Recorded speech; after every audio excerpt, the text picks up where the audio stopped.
Hello friends, welcome to the Lovely Place channel. I'm going to tell you today all about my YouTube journey and how I got where I've got today. I've been watching a lot of YouTube recently, and my YouTube algorithm always brings me to those films about how to get lots of subscribers in a matter of hours or days. And as you can see from my subscriber count, that has not been the case. Other advice has been just keep making videos, and that's true. You have to keep making videos, and the best thing about creating films for YouTube is that you learn a lot of techniques and you look at the world differently because you're always thinking about what your next film is going to be about. So that is fantastic. Let's get back to October 2013 when somebody told me that in order for our campsite to be successful, we needed to have a media presence, and they enrolled me on YouTube, and I did nothing about it. And then in November 2014, I released a couple of films about wildlife by using a wildlife camera that I'd got from Lidl. Turns out we're very fortunate that our campsite doesn't need social media because it's so small. People who come to stay with us say, "Oh, what a lovely place you have," and then they come and stay again. So we do a lot of repeat bookings. Fast forward to November 2019, 5 years, and my son does a charity haircut, and that seemed to be worth putting on YouTube, so I made a film about that. And then, as you'll see, nothing happened again, and that was because I was busy with work, and then all of a sudden I wasn't busy with work anymore. I do plan to make a film or a number of films about what happened with my job, but it's really not the right time at the moment.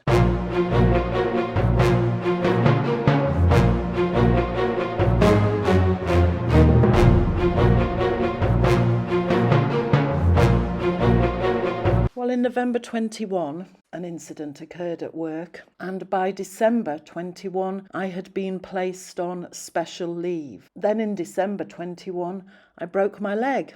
So I was on special leave with a broken leg, wondering if I would ever work again. One day I was taking my son to college, and I just happened to mention to him that I didn't know what I would do if I lost my job.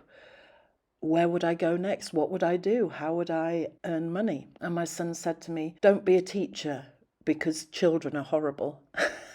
And I thought, yes, he's got a point there. He said, "Mum, why don't you just become a YouTube creator? It's what everybody is doing." And I said, "Well, aren't I a bit old for that?" And he said, "No, just make films about what you know." And so I gave it some thought. In the meantime, I applied for lots of universities because I have a degree for a change of career. And the universities got back to me and said, "Your qualifications are out of date. You will have to redo all your A-levels and then come back to us." Doing A-levels takes a year. A degree takes 3. And in the meantime, I had bills to pay and a family to support. YouTube was beckoning.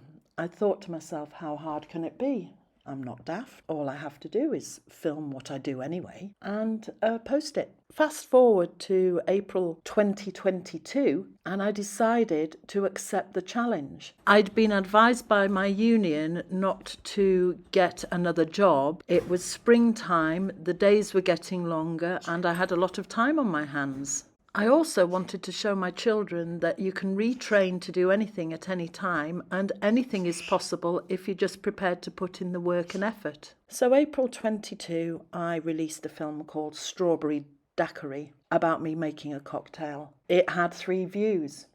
3.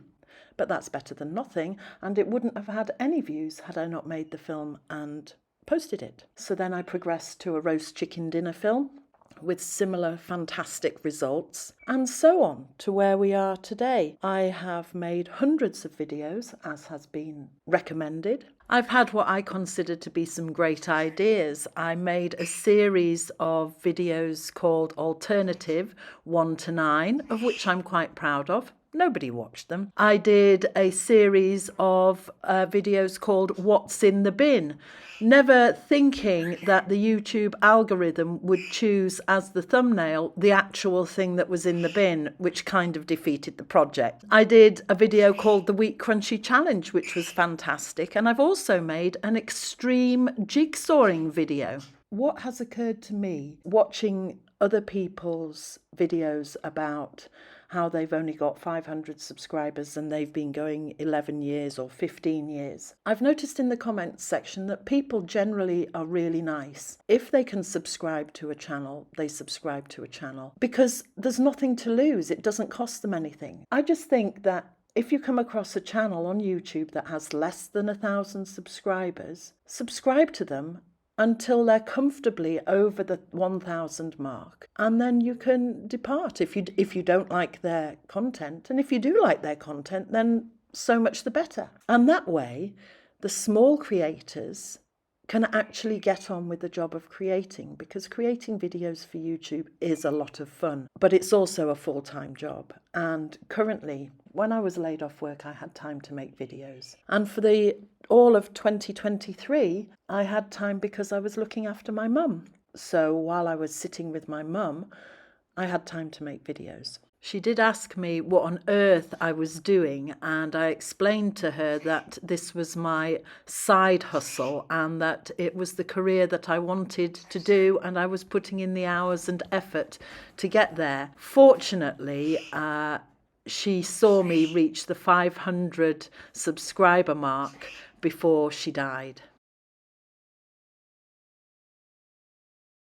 But now it's 2024 and I have a full-time job and the garden is beckoning, and I can't make as many videos as I want to because I'm still working full-time in my job that pays all the bills. So this is the video saying that I am 2/3 of the way to being monetized. Becoming a YouTube creator is not a sprint, it's a marathon, and with each film you do get better. One day I hope to be able to show my kids that I have made it to the 1,000 mark and I have got monetized and I am a bona fide creator. So thanks very much for listening to my YouTube journey. I hope it wasn't as garbled as I expect it is. I should probably have written a script for it, but I haven't because it's not raining and I'm going to go out in the garden and do some digging. So thanks very much for listening to the end. Please like and subscribe if you want to. Bye for now.